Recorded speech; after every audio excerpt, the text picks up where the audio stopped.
अस्सलाम वालेकुम viewers, GCT electrical channel में खुशामदीद। वीवर्स, ये वाली वीडियो हमारे वापटा सेशन की 6 वीडियो है, जिसमें आज हमने डिस्कस करना है कि what is power factor. Power factor क्या चीज़ है? तो वीवर्स, मैं आपको बता दूं कि जो हमारे इलेक्ट्रिकल अप्लायंसेस होती है जिसमें मोटर है, तो जब हम मोटर को सप्लाई देते हैं तो उसके अंदर दो तरह की सप्लाई जाती है। उसको दो तरह की पावर मिलती है, दो तरह की ताकत मिलती है। एक होती है रियल पावर, जिसको हम किलो वाट में मापते हैं। एक होती है रिएक्टिव पावर या अपेरेंट पावर, जिसको हम केवीए आर में मापते हैं। जो हमारी रियल पावर होती है, ये वो पावर होती है जो हमारी इलेक्ट्रिकल पावर को चला देती है। और हमें जो बिल आता है, हमने अगर मोटर अपने घर में यूज़ की है, वाटर पंप, तो उसका बिल हमें रियल पावर की बुनियाद पे आता है। तो मैंने बताया दो पावर होती हैं, एक होती है रियल पावर, एक अपेरेंट पावर। तो अपेरेंट क्या चीज़ होती है? अपेरेंट पावर, अपेरेंट पावर ये आप कॉफ़ी में जिस तरह देख रहे हैं कि ये सिर्फ इतनी हमारे काम की है, इसके ऊपर जो झाग है ये हमारे काम की नहीं है। तो इसी तरह ही जो अपेरेंट पावर होती है या रिएक्टिव पावर होती है, वो सिर्फ मकनातीसी फ्लक्स पैदा करने के लिए इस्तेमाल होती है, उसके बाद वो ख़त्म हो जाती है, वो इलेक्ट्रिकल मोटर में यूज़ नहीं होती अपेरेंट पावर। तो पावर फैक्टर में हमने क्या करना होता है कि जो हमारा स्टैंडर्ड पावर फैक्टर है वो 0.9 है, 0.9।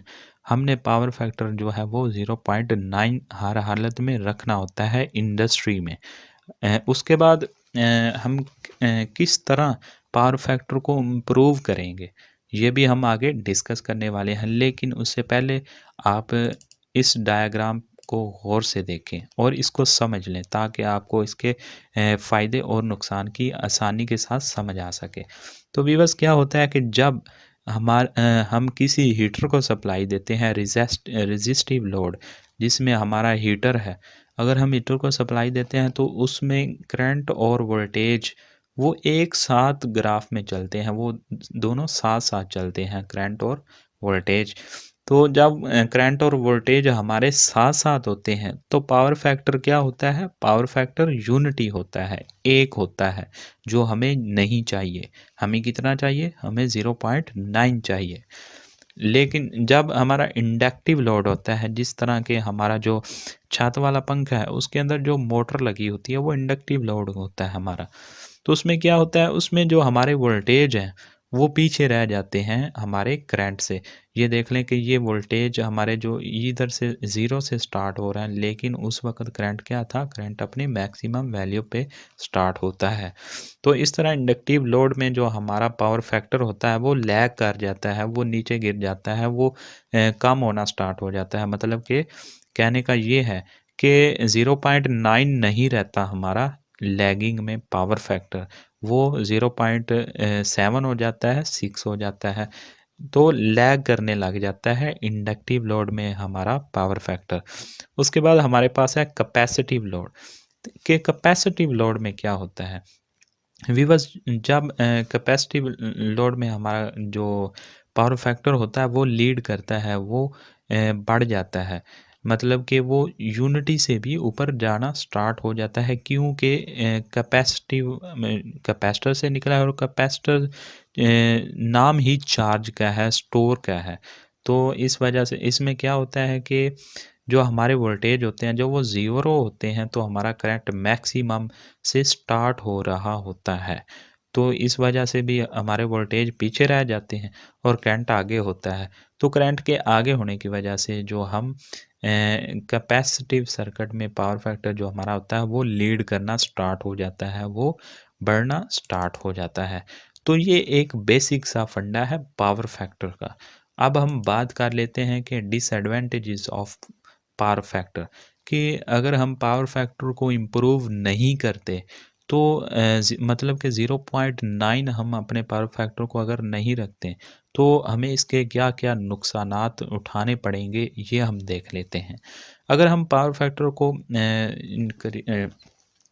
लो रखेंगे तो हमें ये होगा कि इंक्रीज़ कंडक्टर साइज़।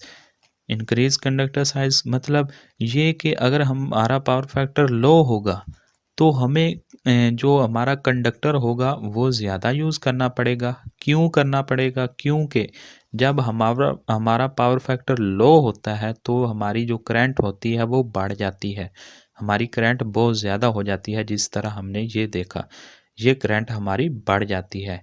इसी वजह से हमें कंडक्टर का साइज़ बढ़ाना पड़ेगा, जिस पे हमारी कीमत भी ज़्यादा आएगी। तो ये हमारे लिए नुकसान का बायस है पावर फैक्टर का लो होना। उसके बाद रिक्वायर हाई इंसुलेशन। मैंने आपको बताया कि करंट ज़्यादा गुज़रता है, बहुत ज़्यादा करंट गुज़रता है कंडक्टर के अंदर से जब हमारा हमारा पावर फैक्टर लो होता है। तो उसके लिए इंसुलेशन भी हाई रिक्वायर होती है। तो हाई इंसुलेशन रिक्वायर होती है, कब होती है? जब हमारा पावर फैक्टर लो होता है। उसके बाद लाइन लॉसेस। ये लाइन लॉसेस बिलक्स मुतनासिब होती है, इन्वर्सली प्रोपोर्शनल होते हैं हमारे हमारे पावर फैक्टर के। तो लाइन लॉसेस भी हमारे जो है वो इंक्रीज़ और डिक्रीज़ होना स्टार्ट हो जाते हैं जो हमारा पावर फैक्टर होता है उसके साथ साथ। उसके बाद हाई केवीए रेटिंग।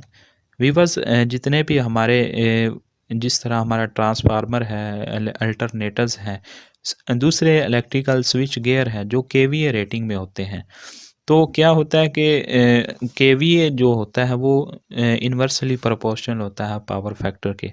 मतलब कि कहने का ये है कि अगर हमारा पावर फैक्टर कम होगा तो हमें केवीए ज़्यादा केवीए का ट्रांसफार्मर ख़रीदना पड़ेगा, ज़्यादा केवीए का जो है अल्टरनेटर ख़रीदना पड़ेगा, ज़्यादा केवीए के इलेक्ट्रिकल स्विच गियर ख़रीदने पड़ेंगे, जिसकी वजह से हमारा जो इन्वेस्टमेंट है वो बढ़ जाएगा, ख़र्चा बढ़ जाएगा। तो ये भी एक नुकसान है लो पावर फैक्टर का।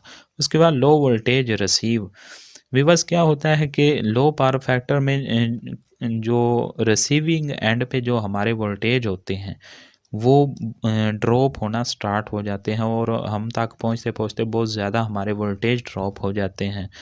तो ये भी एक वजह है लो पावर फैक्टर की, ये एक हमारा नुकसान है।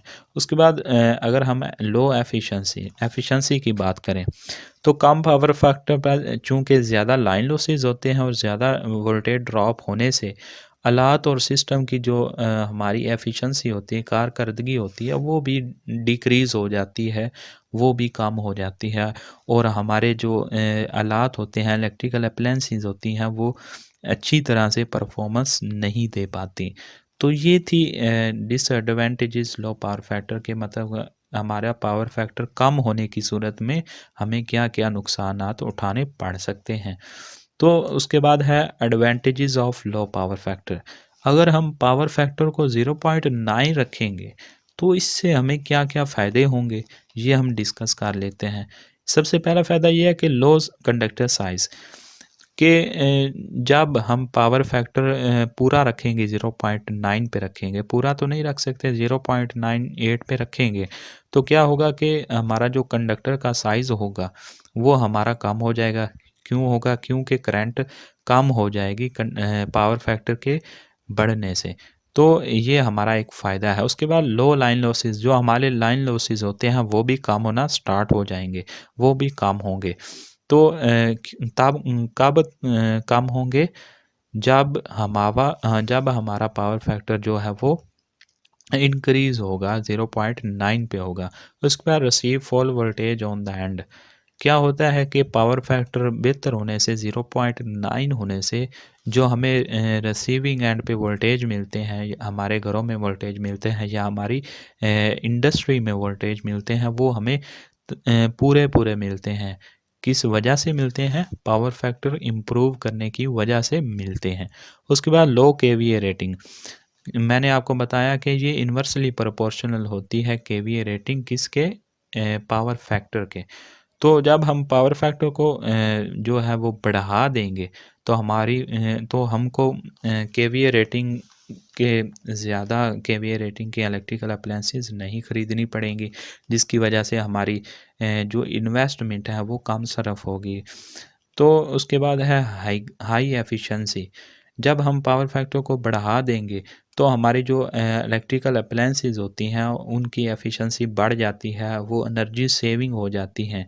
वो अपना काम बाखूबी तरीके से सरअंजाम देती हैं। उसके बाद एनर्जी सेविंग मैंने आपको बता दिया कि अगर हम पावर फैक्टर को बढ़ा दें तो हमें वोल्टेज भी पूरे मिलते हैं, हमारी जो इलेक्ट्रिकल अप्लायंसेस होती हैं वो अच्छी तरह परफॉर्म करती हैं और बहुत से इसके फ़ायदे हैं। तो ये थे फ़ायदे और नुकसान पावर फैक्टर के। अब हम बात कर लेते हैं कि पावर फैक्टर इम्प्रूव मेथड कि हम पावर फैक्टर को किस तरह पूरा रख सकते हैं, 0.9 रख सकते हैं। तो इसके बेसिकली 3 ही मेथड है। जो ये है कि यूज़ स्टैटिक कैपेसिटर, हम कैपेसिटर का इस्तेमाल करके जो है वो है पावर फैक्टर को इम्प्रूव कर सकते हैं। जिस तरह के हम अपने घरों में फ़ैन पे मोटर पंप जो हमारा होता है वहाँ पे कैपेसिटर यूज़ करके हम अपनी स्पीड को इम्प्रूव करते हैं। उसके बाद यूज़िंग सिंक्रोनस मोटर के ज़रिए हम जो है वो पावर फैक्टर को बेहतर कर सकते हैं, 0.9 पे कर सकते हैं। उसके बाद फेज़ एडवांसर मेथड, ये एक एक्साइटर होता है, डीसी एक्साइटर होता है।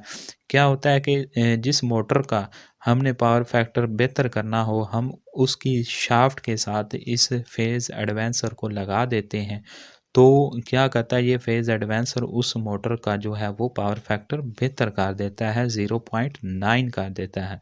तो दोस्तों ये था आज का हमारा टॉपिक, पावर फैक्टर क्या है, उसके फ़ायदे और नुकसान। तो मिलते हैं नेक्स्ट वीडियो में, तब तक के लिए अल्लाह हाफ़िज़, अपना बहुत सारा ख़्याल रखिएगा।